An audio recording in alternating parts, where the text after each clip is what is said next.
I never thought I'd be posting here, but I'm at my wit's end and could use some advice.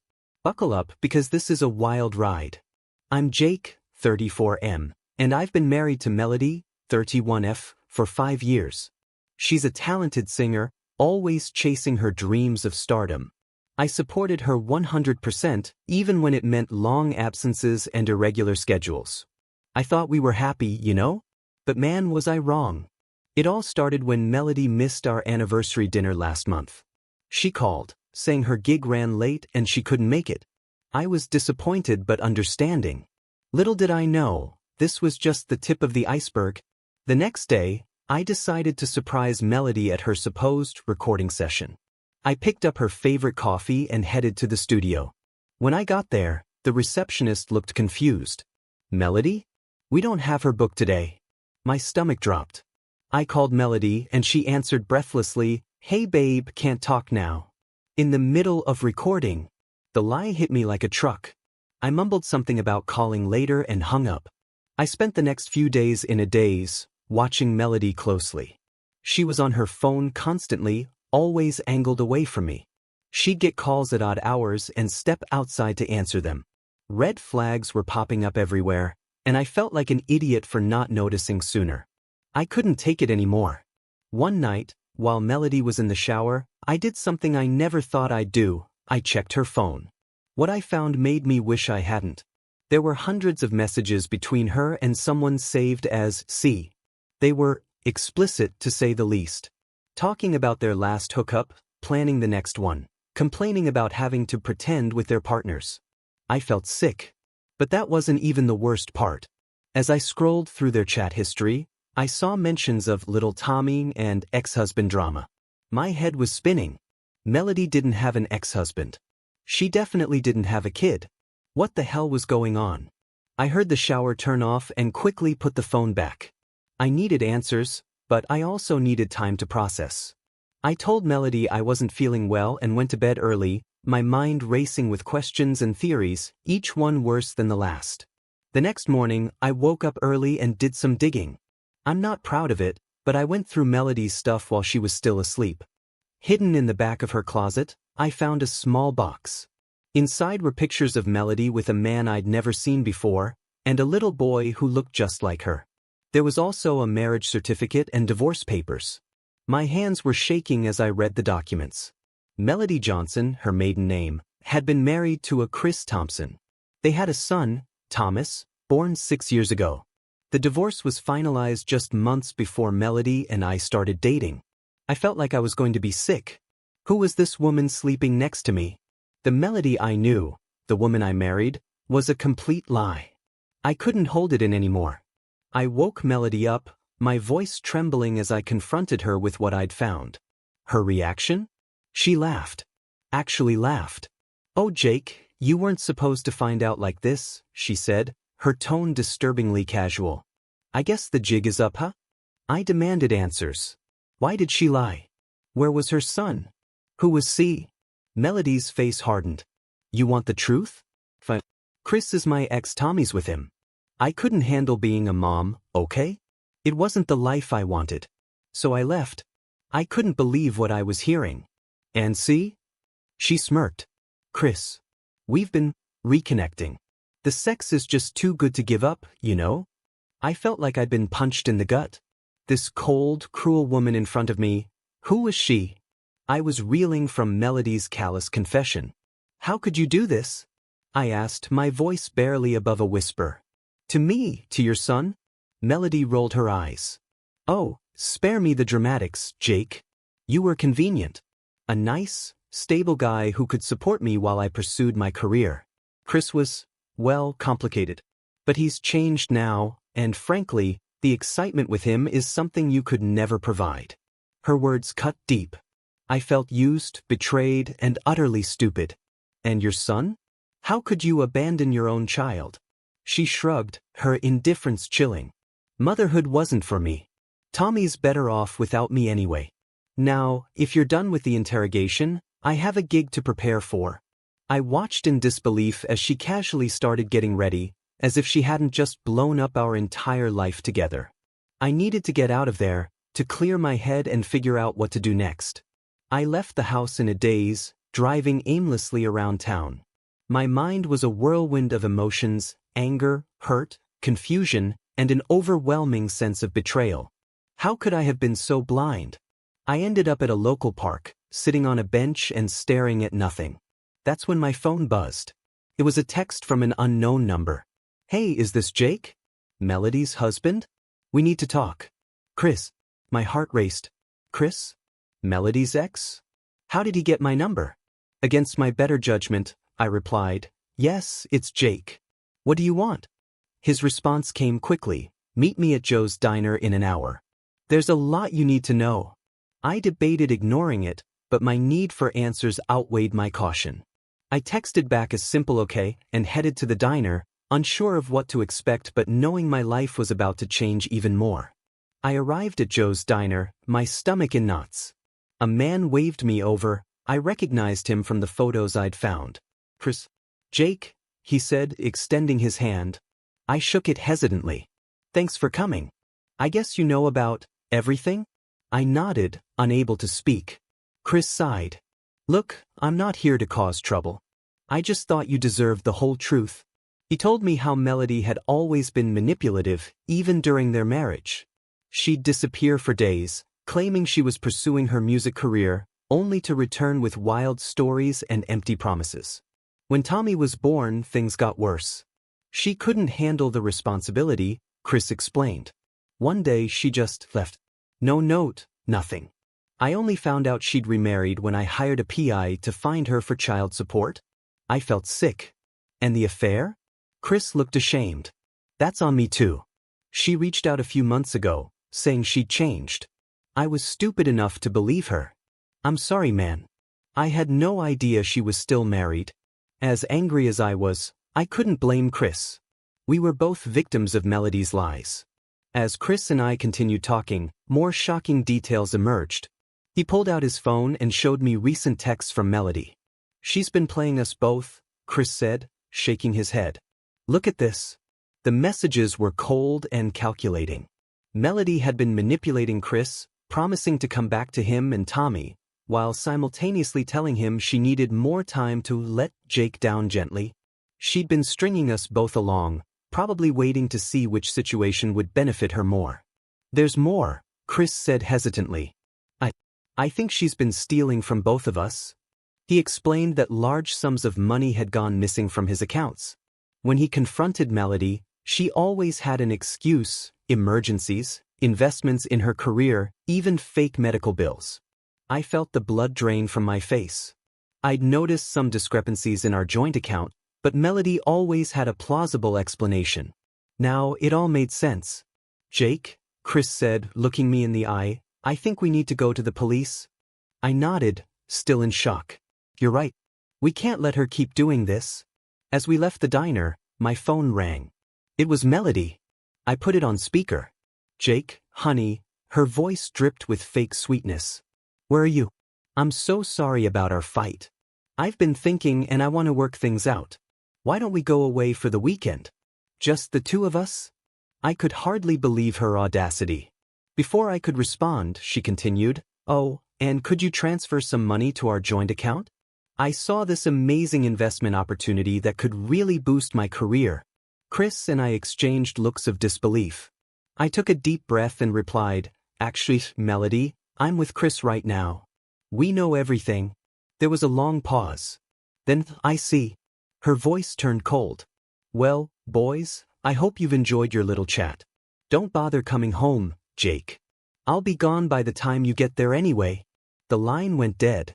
Chris and I looked at each other, realizing the same thing: we needed to act fast.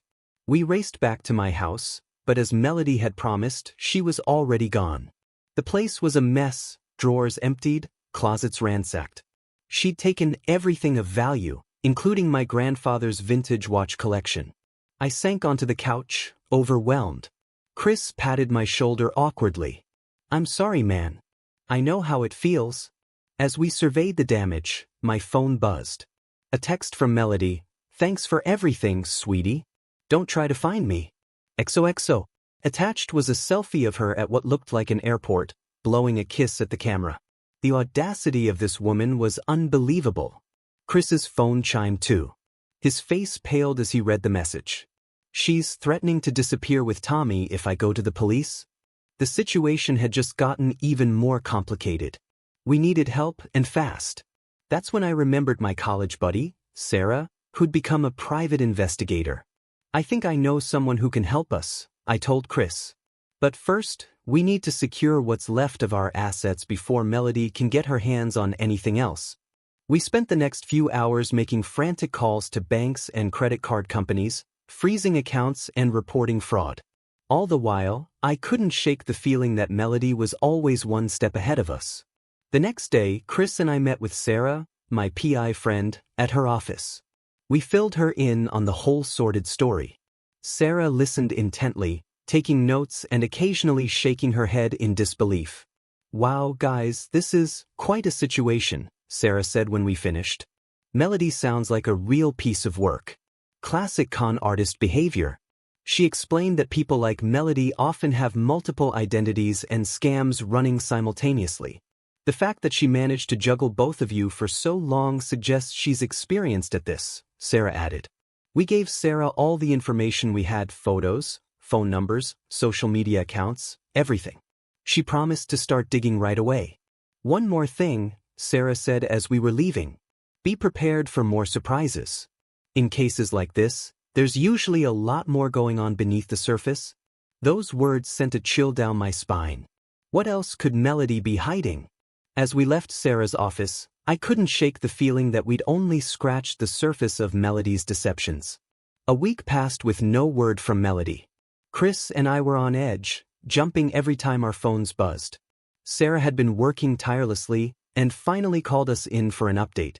"You guys better sit down for this," she said, her expression grim. Sarah pulled up a series of documents on her computer. Melody Johnson isn't her real name. Neither is Melody Thompson. I found at least 5 other aliases she's used in the past decade. My head was spinning as Sarah continued.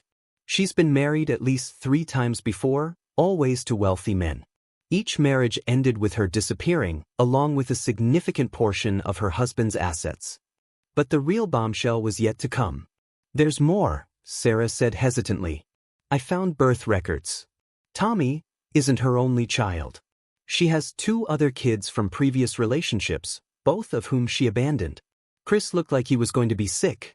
I felt numb. "That's not all," Sarah added. "She's wanted in 3 states for fraud and grand larceny. Guys, we're not just dealing with a cheater here. We're dealing with a seasoned criminal." As the gravity of the situation sank in, I realized our lives were never going to be the same. Melody wasn't just a lying wife. She was a dangerous con artist who had played us all. The revelations from Sarah hit us like a ton of bricks. Chris and I sat in stunned silence, trying to process the enormity of Melody's deceptions. "What do we do now?" I finally managed to ask. Sarah leaned forward, her expression serious. "We need to go to the FBI. This goes beyond local jurisdiction, given the multiple states involved." As we discussed next steps, my phone buzzed. A known number. With shaking hands, I answered and put it on speaker. "Hello, Jake," a familiar voice purred. "Melody, where are you?" I demanded. She laughed. "Oh, honey, wouldn't you like to know? I just wanted to say goodbye properly. You were fun, really. A bit boring but sweet. Tell Chris I'll miss our little rendezvous." "Melody, you can't just dash," Chris started, but she cut him off. "Save it, Chris. You 2 boys play nice now. Oh, and Jake? Thanks for the watch collection. It'll fetch a nice price." Before we could respond, she hung up.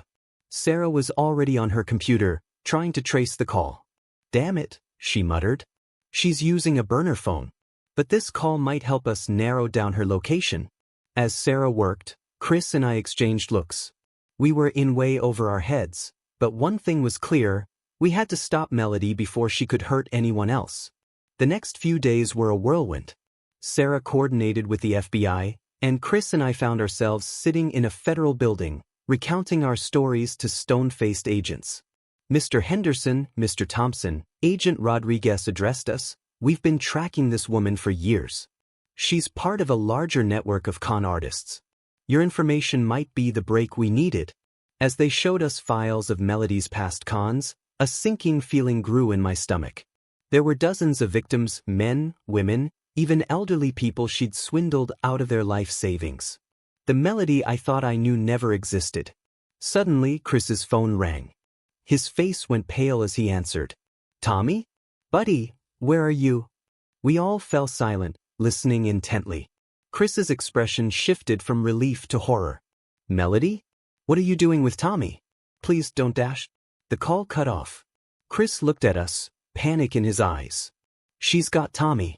She says if we don't call off the FBI, she'll disappear with him for good. The agents sprang into action, barking orders and making calls. As chaos erupted around us, I caught Chris's eye. We both knew that despite everything, Melody had managed to gain the upper hand once again. Agent Rodriguez turned to us, her expression grim. Gentlemen, we're now dealing with a kidnapping situation. We need to move fast. The next 48 hours were the most intense of my life. The FBI set up a command center, monitoring phones and scouring security footage. Chris was a wreck, alternating between angry outbursts and silent despair. I felt helpless, caught in a nightmare I couldn't wake up from. Then, out of nowhere, my phone lit up with a video call. Melody's face filled the screen, Tommy visible in the background. Hello boys, she smirked. Miss me? The FBI quickly traced the call, but Melody seemed unconcerned. I know you're tracing this. That's fine. I'll be long gone before you get here. But first, let's negotiate. She laid out her demands. A large sum of money transferred to an offshore account, and all charges dropped. In return, she'd leave Tommy at a designated location. You have 1 hour to decide, she said coolly. Oh, and Jake? I really did love you in my own way. Shame it had to end like this. The call ended, leaving us all stunned. The FBI advised against giving in to her demands, but Chris was frantic. That's my son, he yelled. I don't care about the money. We have to get him back. As the agents debated our next move, I couldn't shake the feeling that Melody had something else up her sleeve. This seemed too easy, too straightforward for someone as cunning as her. With the clock ticking, tensions were running high. The FBI was split on how to proceed, while Chris was ready to give Melody whatever she wanted to get Tommy back. I pulled Chris aside. Something doesn't feel right, I told him. This isn't Melody's style. She's always got an angle. Chris ran his hands through his hair, frustrated. What choice do we have, Jake? We can't risk Tommy's safety. That's when it hit me. I rushed back to Agent Rodriguez. The video call, I said urgently. Can your tech team analyze it? Look for any clues about their location? The agents got to work, scrutinizing every frame of the recorded call. Suddenly, one of them called out, Wait. Look at the reflection in the window behind them. We all crowded around the screen. There, barely visible in the reflection, was a distinctive neon sign. That's the Paradise Motel, Chris exclaimed. It's just outside the city limits. Agent Rodriguez immediately mobilized a team. We move now, she ordered, before Melody realizes her mistake. As we raced towards the motel, my heart was pounding. Had we finally outsmarted Melody? Or were we walking into another one of her traps? The FBI convoy sped towards the Paradise Motel, sirens blaring. Chris and I were ordered to stay back, but we insisted on coming along, promising to remain in the car. As we approached, Agent Rodriguez outlined the plan. We'll surround the building quietly. Team A will secure the perimeter, Team B will evacuate other guests. Once we confirm Melody and Tommy's location, we move in. The tension was palpable as we watched the agents take their positions. Minutes felt like hours. Suddenly, our earpieces crackled to life. Target confirmed in room 237. Child appears unharmed. Moving in now. Chris and I held our breath, watching the agents storm the second floor. There was a moment of chaos, shouts, a scream, the sound of breaking glass. Then silence. After what felt like an eternity, Agent Rodriguez's voice came through. We have the child. Suspect is... Wait, what? More commotion. Then, all units be advised. Suspect has escaped through a pre-prepared route. She's on foot, heading east. Before anyone could stop us, Chris and I were out of the car, racing towards the motel. We reached room 237 to find a team of frustrated agents and a confused-looking Tommy sitting on the bed. "Daddy!" Tommy cried, running to Chris. As they embraced, I surveyed the room. The window was smashed, a rope dangling outside. On the mirror, written in lipstick, was a message. "Nice try, boys. Better luck next time." Even in defeat, Melody couldn't resist one last taunt. As sirens wailed in the distance, I realized this was far from over. In the aftermath of Melody's escape, everything was a blur.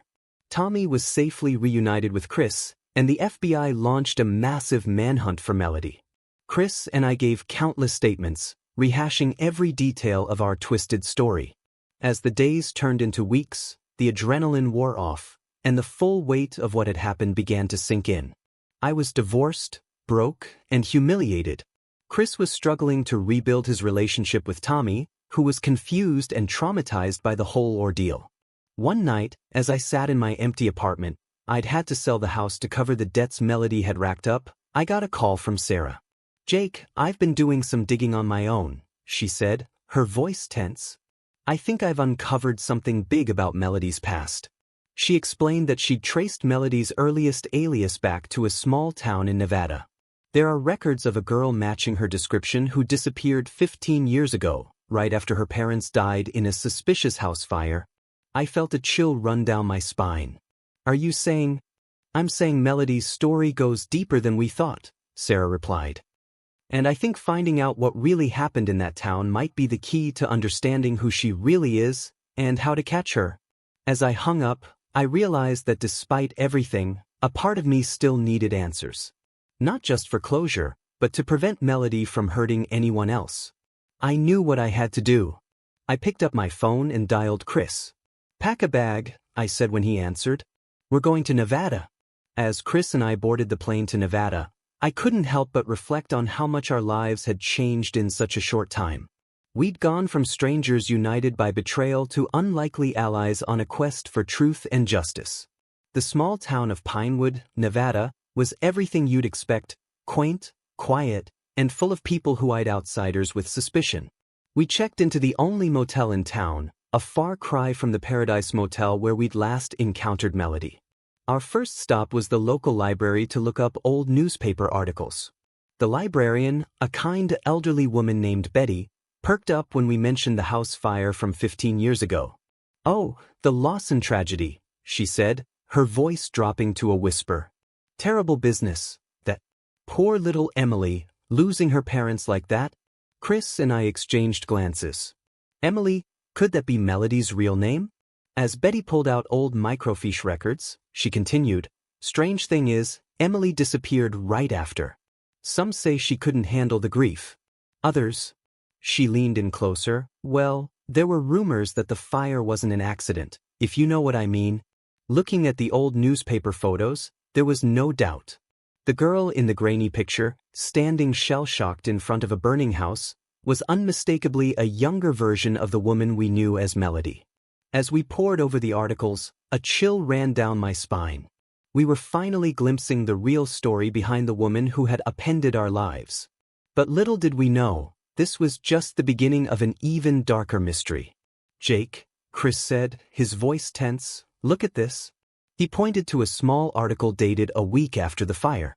The headline read, "Local teen missing, foul play suspected." We were so engrossed in our discovery that we almost missed Betty's sharp intake of breath. "Oh dear," she murmured, "I was hoping you boys weren't here about that. You might want to talk to Sheriff Davis. He knows more than he let on back then, if you ask me." As we left the library, the weight of our newfound knowledge hung heavy. Melody, or Emily, wasn't just a con artist. She was potentially a victim-turned-villain, with a past far more complex and sinister than we could have imagined. We headed towards the sheriff's office, each lost in our own thoughts. Whatever answers we found here in Pinewood, I had a feeling they would change everything we thought we knew about the woman who had so thoroughly deceived us. I want to express my heartfelt gratitude to each and every one of you for watching my videos, sharing them, and supporting me along the way. Your views, comments, and likes are the driving force behind my passion to create captivating and unexpected stories. Every tale I share is more than just a plot. It's a journey of emotions, lessons, and reflections that we experience together. Your engagement brings life and soul to this channel. Thank you for sticking with me until the very end of each video because the finale of every story is where the real impact lies. I promise to continue delivering twists and turns that surprise, inspire, and resonate with your hearts.